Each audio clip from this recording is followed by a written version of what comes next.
بسم اللہ الرحمن الرحیم وقضى ربك ألا تعبدوا إلا إياه وبالوالدين إحسانا صدق اللہ مولانا العظیم۔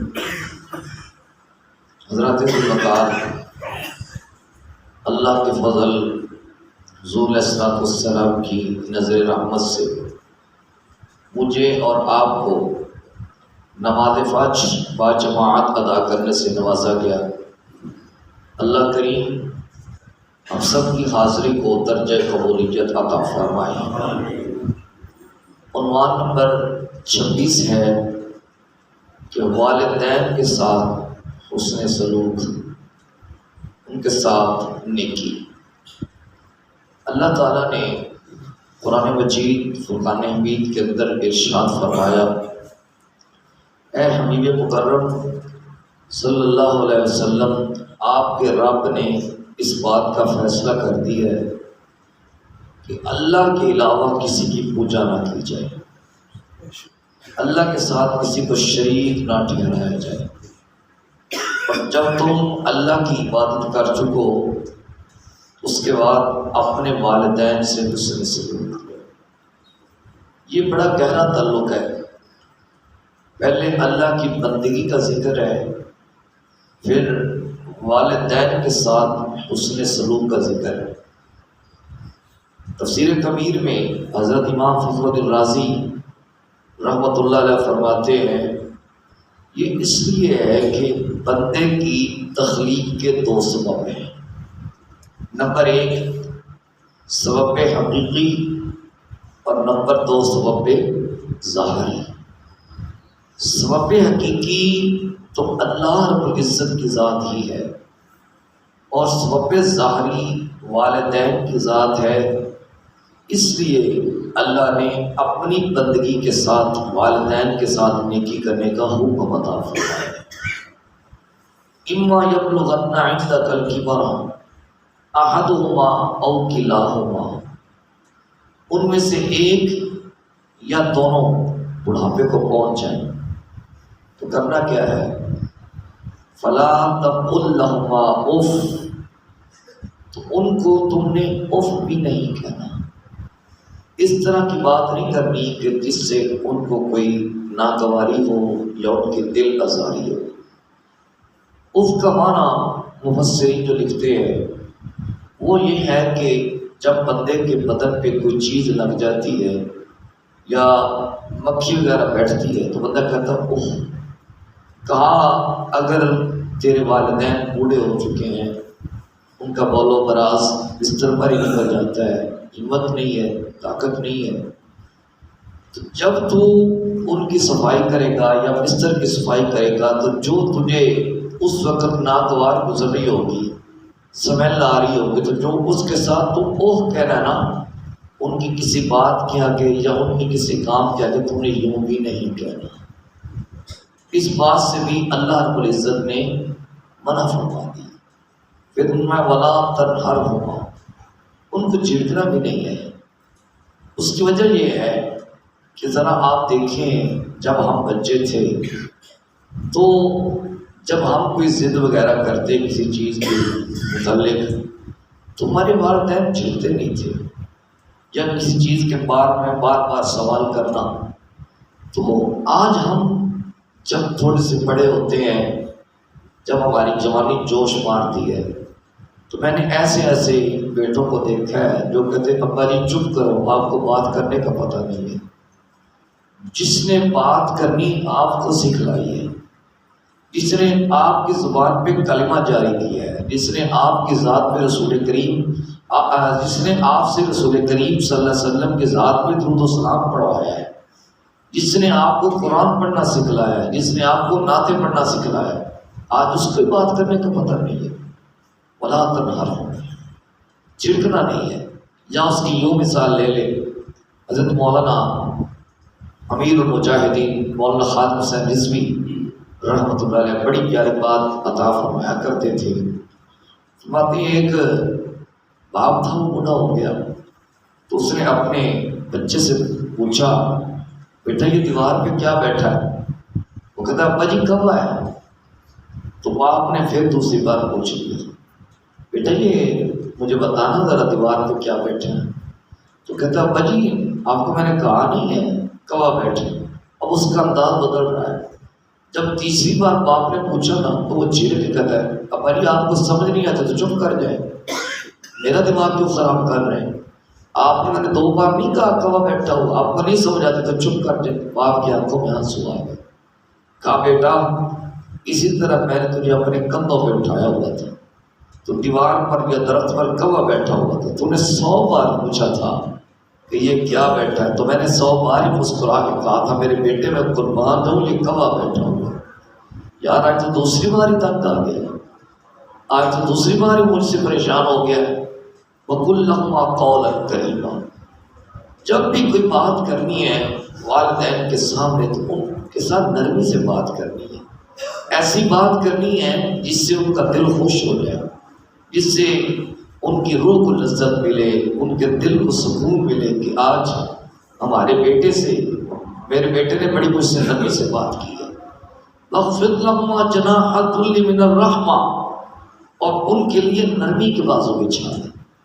تو جج جائے تو باہر ہے، جیسے جانور اڑتا ہے نا اوپر کی طرف، تو جب اوپر کی طرف اڑتا ہے تو اپنے بازو کو کھول دیتا ہے، جب نیچے آتا ہے تو اپنے بازوؤں کو سمیٹ دیتا ہے۔ فرمایا تو وزیر اعظم ہے تو باہر ہے، تو جج ہے تو باہر ہے، تو ڈی پی او ہے تو باہر ہے، تو ڈی سی ہے، ڈی سی او ہے باہر ہے، تو کمشنر ہے باہر ہے، تو وزیر اعلیٰ ہے باہر ہے، تو جو کچھ بھی ہے نا وہ باہر ہے۔ تو اپنی ماں کا وہ ببلو ہی ہے جو تجھے ببلو کہا کرتی تھی، تیرے عہدے شہدے سارے باہر رہ گئے، جب ماں کے ساتھ آ تو بڑی نرمی کے ساتھ پیش آ۔ حضرت علامہ اقبال رحمۃ اللہ تعالی علیہ جب آپ کی اماں کا وصال ہو تو آپ بڑے رو رہے تھے، یقیناً بندے کو رونا آتا ہے، لیکن جب لوگوں نے اللہ کا حکم کہا، جب لوگوں نے فاتحہ پڑھی تو اقبال کہتے ہیں یار جانا تو ہر بندے نہیں ہے، یہ تو اللہ کا اٹل فیصلہ ہے کہ جو دنیا میں آیا اس نے جانا ہی جانا ہے۔ کہتے افسوس اس بات کا یہ ہے کہ لوگ مجھے شاعر مشرق بھی کہتے ہیں، مجھے مصور پاکستان بھی کہتے ہیں، مجھے مفکر پاکستان بھی کہتے ہیں، لیکن آج کے بعد مجھے بالی کوئی نہیں کہے گا، آج کے بعد مجھے بالی کوئی نہیں کہے گا۔ علامہ اقبال رحمۃ اللہ علیہ کی والدہ محترمہ آپ کو بالی کہہ کے پکارا کرتی تھی، کہا آج کے بعد مجھے بالی کوئی نہیں کہے گا، مجھے بالی کہنے والی چلی گئی۔ تو یہ دیکھیں یہ جو ماں باپ بیٹوں کو القابات دیتے ہیں، کوئی کسی کا کوئی نام رکھ لیتا ہے، کسی بیٹے کا کوئی نام رکھ لیتا ہے، یہ ان کا اپنا انداز ہوتا ہے، اور ان الفاظ میں بڑی مٹھاس ہوتی ہے، ان کے اندر بڑی لذت ہوتی ہے۔ پھر قرآن نے کہا وَقُلْ رَبِّ ارْحَمْهُمَا كَمَا رَبَّيَانِي صَغِيرًا، تو اپنے والدین کے متعلق کہنا کہ جس طرح میں چھوٹا تھا انہوں نے مجھ پہ رحم کیا تھا، انہوں نے میرے نخرے برداشت کیے، انہوں نے میرے ناز اٹھائے، انہوں نے میری ہر ایک چیز کو دیکھا، اللہ جس طرح انہوں نے مجھ چھوٹے پر رحم کیا تھا اب تو ان کے بڑھاپے پر بھی رحم فرما۔ جب بڑھاپا آتا ہے نا تو وہ جو بندے کی عمر کا ابتدائی حصہ ہوتا ہے اس میں بندہ بڑے نخرے کرتا ہے، بڑے ناز کرتا ہے، بڑی ضد سی کرتا ہے، بڑے لوگ آتے ہیں مولوی صاحب دام کر دیں، ہمارے بچے ضد کرتے ہیں، کروانا چاہیے۔ اب یہی مثال والدین پہ پھیٹ آ رہی ہے کہ دیکھیں نا جب بندہ بوڑھا ہو جاتا ہے تو بندے کے اندر چچڑا پن پیدا ہو جاتا ہے، تو وہ انہوں نے جو ان کو بات اچھی لگی وہ انہوں نے کر دینی ہے، وہ اگر آپ کو مثال کے طور پہ وہ بات غلط بھی لگتی ہے تو اس کا انداز مختلف ہوتا ہے۔ یعنی یہ کبھی نہ کہیں ابا جی آپ غلط کہہ رہے ہیں، امی جی آپ غلط کہہ رہی ہیں، یہ نہ کہیں، بلکہ یہ آگے سے کہہ دیں کہ آپ نے اس طرح بات کی ہے تو میرے خیال میں اس طرح کی بات ہے، یعنی انداز ذرا بدل لیں۔ ہم نے تردید تو کرنی ہوتی ہے کہ جو بات غیر شرعی ہو یا مثال کے طور پہ خلاف شرع ہو تو اس کی تردید تو کرنی ہوتی ہے، لیکن یہ کبھی نہ کہیں کہ آپ نے یہ بات غلط کر دی، نہیں، اس کا انداز مختلف کر لیں۔ وہ ایک سید بادشاہ تھے، انہوں نے نماز پڑھائی، وہ نماز میں بھول گئے، انہوں نے 2 رکعتیں پڑھائیں یا 3 پڑھائیں، اب علماء اکٹھے ہو کے بیٹھ گئے کہ اب کس طرح کہیں، کیونکہ حضور کی آل میں سے ہیں، دیکھیں نا ادب کرنے کے طریقے بڑے ہوتے ہیں، حضور کی آل میں سے ہیں تو ہم ان کو کس طرح کہیں کہ بات بھی رہ جائے کوئی بے ادبی بھی نہ ہو تو ہم جو ہر مسئلہ بھی سمجھا لیں۔ اکٹھے ہو کے علماء بیٹھ گئے، ایک دنا آدمی تھے، بڑی عمر کے عالم دین تھے، انہوں نے کہا کہ مجھے آپ نے 100 روپے دیں۔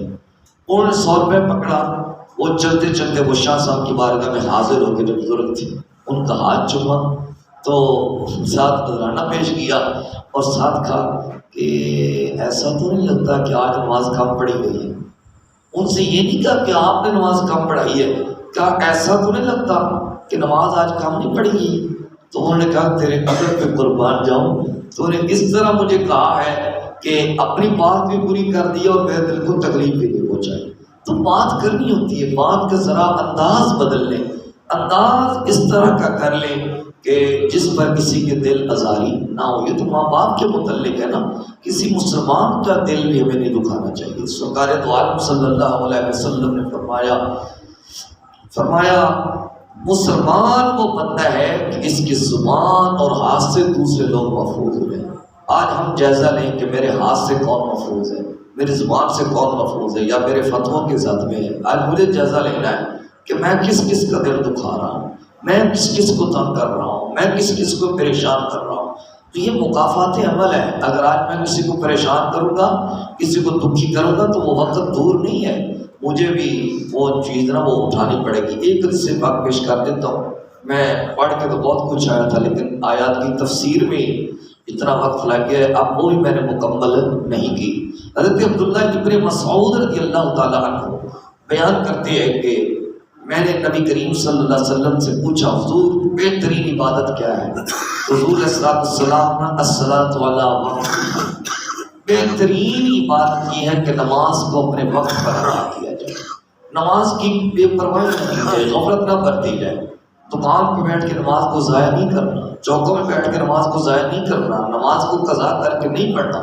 الصلاۃ علی وقت ہی نماز وقت پر پڑھی جائے۔ اس کے بعد سرکار دو عالم صلی اللہ علیہ وسلم نے فرمایا بر الوالدین، پھر والدین کے ساتھ اس سے سلوک کیا جائے، والدین کے ساتھ نیکی کی جائے۔ پھر الجہاد فی سبیل اللہ، پہلے نماز ہے، پھر والدین کی ذات ہے، اور پھر جہاد فی سبیل اللہ، جس کا مطلب یہ ہے کہ اگر والدین کو ذرا خدمت کی ضرورت ہے، باپ اور ماں گھر مفلوج پڑے ہوئے ہیں، ان کو میری خدمت کی ضرورت ہے، میں جہاد کرنے میں چلا جاتا ہوں تو مجھے اس کا صلہ نہیں ملے گا۔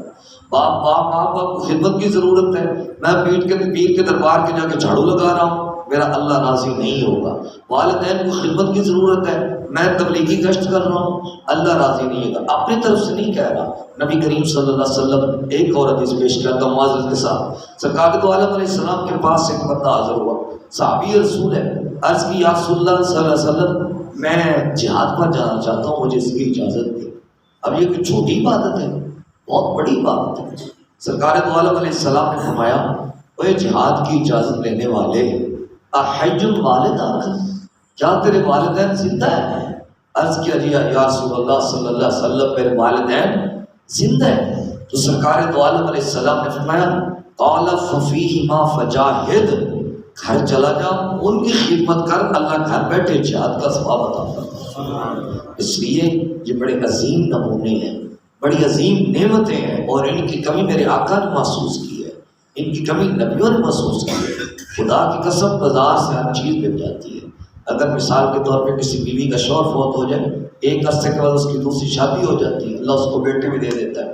اگر کسی شوہر کی بیوی فوت ہو جائے تو وہاں پہ تھوڑا سا وقت گزارنے کے بعد شادی ہو جاتی ہے، اس سے اور اولاد ہو جاتی ہے، لیکن ماں کبھی نہیں ملتی اور باپ کبھی نہیں ملتی۔ وہاں پہ جو ستیلے ماں باپ ہوتے ہیں وہ ستیلے ہی ہوتے ہیں، وہ سگے کوئی ہی ہوتے ہیں الا ماشاء اللہ، جو سگوں والا سلوک کرتے ہیں، ورنہ کوئی نہیں۔ ہم نے لوگوں کو دھکے کھاتے ہوئے دیکھا ہے، ہم نے لوگوں کو روتے ہوئے دیکھا ہے۔ اس لیے یہ بڑی عظیم نعمتیں ہیں، یہ بڑے عظیم نمونے ہیں، ان کی ہم نے قدر کرنی ہے۔ اللہ پاک کی بارگاہ میں دعا ہے کہ اللہ پاک مجھے اور آپ کو حقیقت دین کو سمجھنے کی توفیق عطا کرے۔ صلی اللہ تعالی علی حبیبہ الاعلی سید الانبیاء محمد وعلی آلہ و اصحابہ اجمعین برحمتک یا ارحم الراحمین۔